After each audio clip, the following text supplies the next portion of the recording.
ഹരേ കൃഷ്ണ. എല്ലാവർക്കും കൗസ്തുഭം വെജ് ഫുഡ്സിലേക്ക് സ്വാഗതം.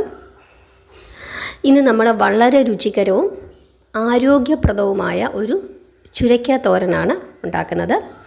ചുരയ്ക്ക സാധാരണയായിട്ട് നമ്മൾ പരിപ്പിട്ട് കൂട്ടാൻ വെക്കും, പച്ചടി വെക്കാൻ നല്ലതാണ്, സാമ്പാർ വെക്കാൻ നല്ലതാണ്, തോരൻ വെക്കാനും നല്ലതാണ്. ഈ രീതിയിലൊന്ന് തോരൻ വെച്ച് നോക്കിയാൽ നല്ല രുചിയാണ്.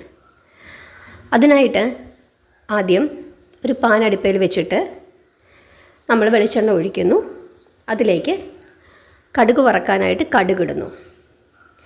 കടുകൊന്ന് ചെറുതായിട്ട് പൊട്ടി വരുമ്പോഴേക്കും ഉഴുന്നുപരിപ്പ് അതിലേക്ക് ചേർക്കുന്നു.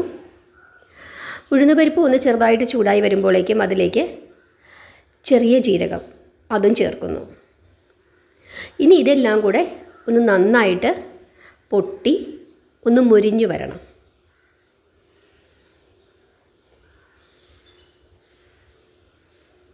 ഇപ്പോൾ നന്നായിട്ട് മൊരിഞ്ഞു വന്നിട്ടുണ്ട്.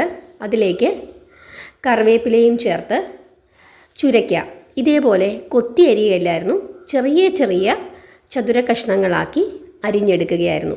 ഇങ്ങനെ അരിഞ്ഞ് തോരൻ വെക്കുമ്പോൾ നല്ല രുചിയാണ് ആ ചുരയ്ക്ക തോരന്.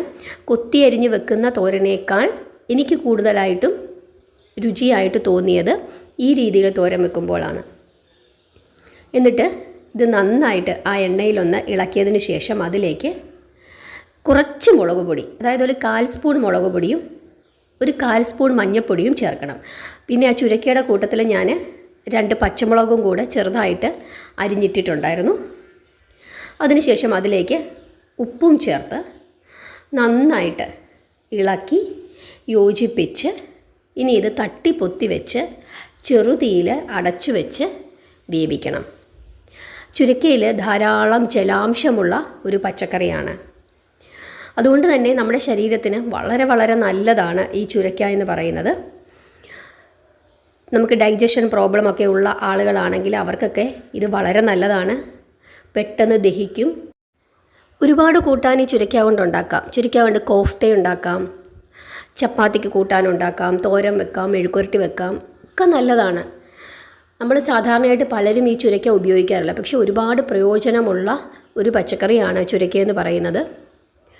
ജലാംശം കൂടുതലുള്ളതുകൊണ്ട് തന്നെ പെട്ടെന്ന് ദഹിക്കും. കോൺസ്റ്റിപ്പേഷനുള്ള ആളുകൾക്കൊക്കെ ചുരയ്ക്ക വളരെ നല്ലതാണ്.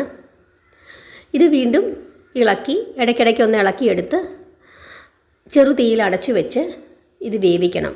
വെള്ളം ഒട്ടും തന്നെ ഒഴിക്കേണ്ട, അല്ലാതെ തന്നെ ഈ ചുരയ്ക്ക വെന്തോളും. ഇടയ്ക്കിടയ്ക്കൊന്ന് ഇളക്കി കൊടുക്കണമെന്ന് മാത്രമേ ഉള്ളൂ. ശ്രദ്ധിക്കേണ്ടുന്ന കാര്യം, ആദ്യം തന്നെ മുളകും മഞ്ഞളും ചേർക്കണം.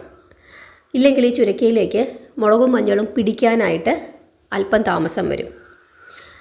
കഷ്ണമൊക്കെ നന്നായിട്ട് വെന്തതിന് ശേഷം അതിലേക്ക് തേങ്ങ തിരുമ്മിയത് ചേർത്ത് ഒരു മിനിറ്റ് നന്നായിട്ട് ഈ തേങ്ങയും ഈ കഷ്ണങ്ങളുമെല്ലാം നന്നായിട്ടൊന്ന് യോജിക്കണം.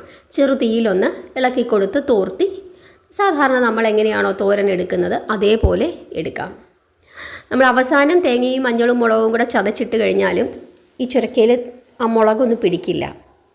കൊത്തി അരിഞ്ഞ് നമ്മൾ തോരൻ വെച്ചാലും ചില സമയത്ത് ഒരുപാട് വാട്ടർ കണ്ടൻറ്റ് ഉള്ളതുപോലെ നമുക്ക് തോന്നാറുണ്ട്.